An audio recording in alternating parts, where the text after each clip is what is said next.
Welcome back. I'm going to show the next step.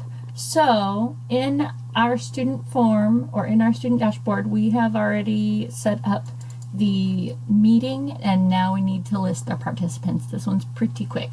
So I click on the draft IEP and then I click over here to participants. When I pull this up, I see people that I don't recognize, and that's not true, and I also don't see the student. So here's how I'm going to start. I could go through and I could click each of these manually and add them in. However, we've set up all those names once before. We've already done our research. We already know everybody who needs to attend. So I'm going to click on Use Meeting Contacts, and yes, this is the meeting that I set up, and I am going to click Use Meeting Contacts, and notice that the names have changed, all right? And now I can also add in the student, because at the high school, the student should attend, especially if they already have a post-secondary transition plan.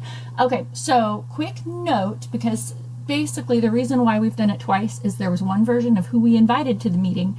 Sometimes after the IEP, this changes. So I set it up before the meeting and then I go back and tweak it. And let's just pretend that Sandy Hartley had something come up and she was unable to attend, but she had actually emailed the case manager a week or so ago about all the students' progress and recommendations for next year. So I might sometimes change this to in writing. When that's the case, then the process coordinator usually has a form for the parents to sign off on. So sometimes things do change between who you've invited and who actually participates in the meeting. So that's the basic gist of it. Please save, and you're ready for the next step pretty quick.